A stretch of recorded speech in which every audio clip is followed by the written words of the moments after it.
So, let me tell you a story. It's about how my really good intentions as a brand new manager completely backfired and turned me into the single biggest roadblock for my own team. And like most modern tragedies, it all kicked off on Slack. It was a Monday morning, and my Slack was just a sea of red notification dots. You know that feeling, right? It's like everyone over the weekend had a bunch of little thoughts, and they all decided that those thoughts were now your top priority 5-alarm fire. It's the digital equivalent of 1,000 little taps on the shoulder. So first, boom. Neha pings me about the API endpoint structure. Totally reasonable question. She's a fantastic engineer. Okay, fine. Then, before I can even process that, Samir hits me up. He wants to know if we should upgrade the Node version in production. Okay, another pretty big technical decision.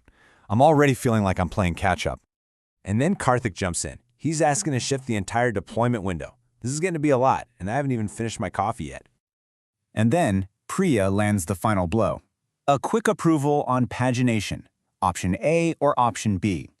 And that was the moment it hit me.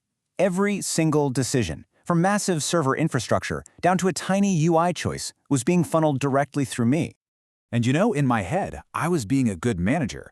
I was being responsible. This is the job, isn't it? You oversee things, you give the green light, you make sure nothing breaks. But the reality?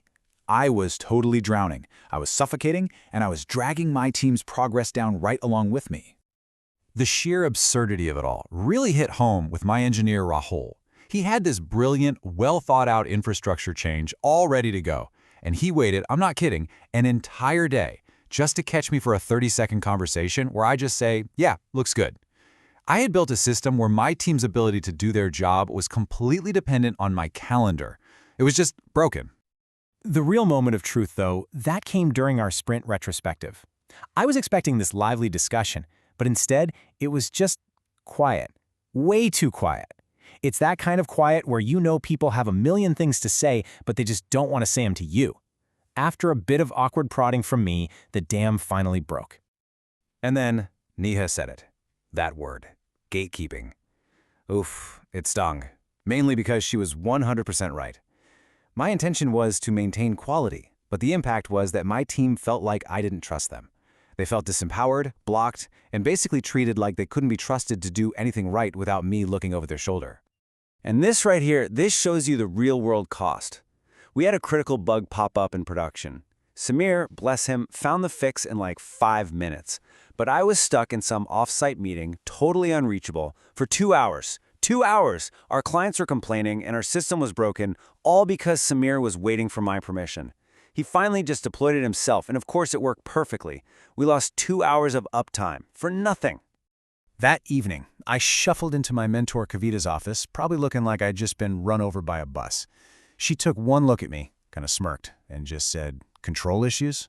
She knew. She'd seen it a million times, and that's when she gave me the one big idea that just changed everything. She didn't give me a big lecture about delegation. Instead, she just completely reframed the whole problem with this one simple but incredibly powerful question. It wasn't about a black and white choice between controlling everything or controlling nothing. It was about understanding the spectrum. So she broke it down for me like this. Look, there are a few things you absolutely must control. The big strategic stuff, hiring, firing, the budget. These are the high-impact, you-can't-take-it-back decisions. Then there's a whole bunch of stuff you should only influence. Things like technical architecture or picking new tools. Your job here is to be a guide, a sounding board, not a dictator. And then finally, there's the biggest bucket of all, the stuff you need to completely delegate. All the day-to-day coding problems, the bug fixes, you just have to get out of the way. So, the obvious question is, how do you do this without total chaos breaking out? Well, Kavita gave me this awesome 4-step framework. 1, you define the box. You set clear boundaries and what the goal is. 2, you explicitly say who owns the decision. No ambiguity. 3, you create safety nets, like having a rollback plan just in case. And 4, you review the outcomes. If a decision went well, great. You expand their authority a little more next time. And then she gave me this super simple rule of thumb that just made it all click for me, the 80% rule. If someone on your team can make a decision that's 80% as good as the one you'd make, just let them do it. That 20% difference, that isn't a failure. That's the price of admission for their growth. It's their learning opportunity.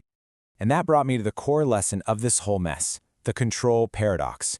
The more I tried to control everything to ensure quality, the less capable my team was actually becoming. They were just learning to wait for me.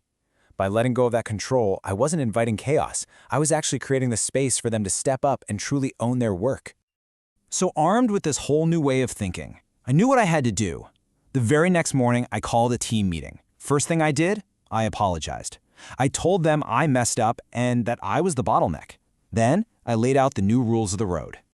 We made it crystal clear. I put up 3 buckets. Bucket number 1, stuff you guys own completely. Deployments, tool choices, code level stuff, it's all yours.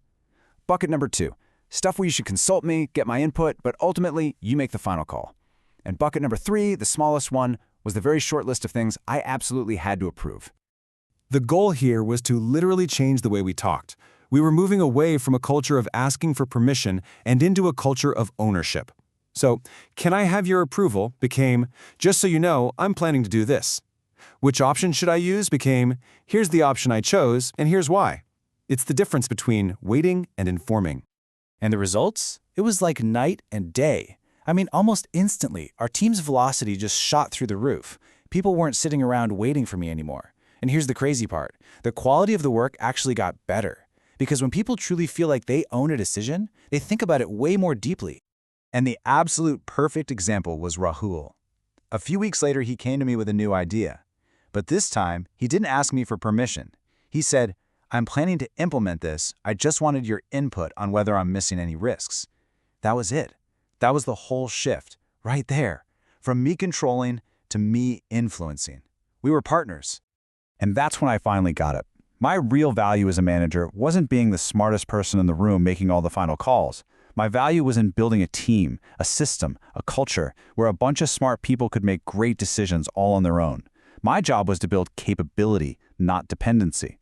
So, I'll just leave you with the same question that I had to ask myself. Is your job to be the hero who makes every single decision? Or is it to be the coach who builds a team that's so good they don't even need you on the field to win? The answer to that, well, it just might change everything for you too.